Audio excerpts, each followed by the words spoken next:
Alright, so the band's Warped Tour is coming up in a couple months. There's some pretty awesome acts on the bill, including Asking Alexandria, The Wonder Years, and Blessed Fall. However, if you're a Warped Tour virgin, you probably have no idea what to do.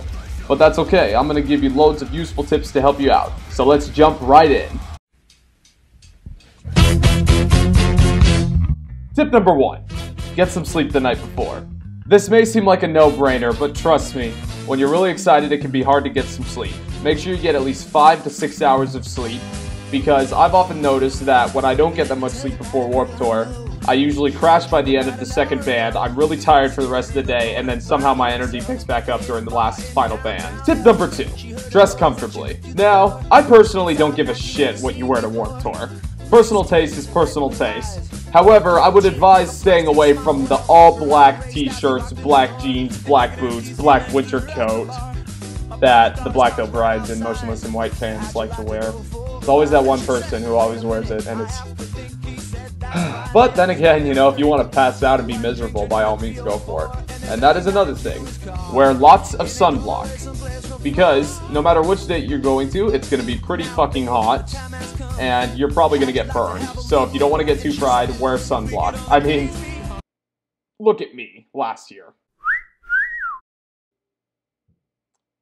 Good times. Good times.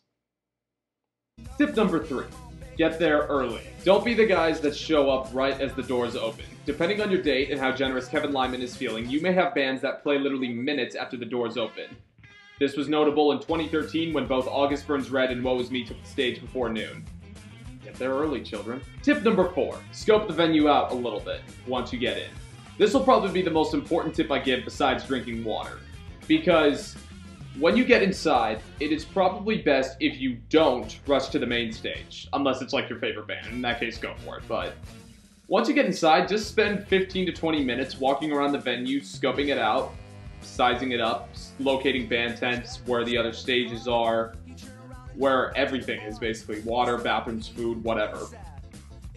Trust me, it's going to be a lot easier if you know where everything is, rather than 6 hours later when you're already tired, hot, and sweaty. Now that we've talked about what to do before the show, now it's time to talk about my favorite subject, moshing! For once my eyes are open to you, it's everything you said. For what's wrong with my life? Listen to you, I gave you everything I had. Until you nothing left. Still you with that damn voice just stubborn. I'm finally let go. Let go. Now, moshing can be a ton of fun. In fact, it's my favorite part of the show. However, you have to know a couple things. First things first, know your limits. Now, while like I said, moshing can be fun, a lot of big dudes like to get in there and just basically beat the shit out of each other.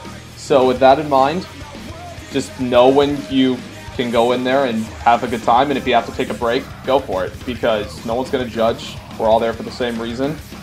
I mean, I'm 6 feet and 170 pounds, and I'm still one of the smallest guys in the pit, so it's not that big of a deal. Just do what you want to do. No one's going to prison for it. God, I'm awkward. Anyways. And the only thing else I have to really say about moshing is just follow the etiquette, you know? Someone falls down, pick them up. It's not a war out there. Don't be an asshole. Just look after each other. Well, like I said, we're all there for the same reason, to enjoy some pretty kick-ass music and have a good time with each other. Tip number 4. Drink lots of water. And I mean lots of water. Because no matter what date you're going to, it's going to be pretty hot, and if you don't drink enough water, you're going to pass out from dehydration. I've seen so many people have to go to the hospital because of that, and trust me, you don't want your Warped Tour experience to be ruined because of that. And for my final tip, just don't be an ass. Like, seriously. The band members and the road crew members have been on the road for months, depending on which date that you go to. They're sweaty, stinky, tired, probably haven't showered for a few weeks, and yet they're still willing to shake your hand and take a photo with you and give you a hug. So with that being said, just be nice to them, you know? They're still people at the end of the day with kick-ass jobs who are all just trying to make a living like the rest of us. Thanks for watching the video, guys. I hope you enjoyed it. I know it was a little awkward, but I don't really give a shit. And with that being said, if you liked the video, feel free to subscribe, like, share it with your friends who also might be going to Warped Tour. and I hope to see you all at Warped Tour eventually. See you later.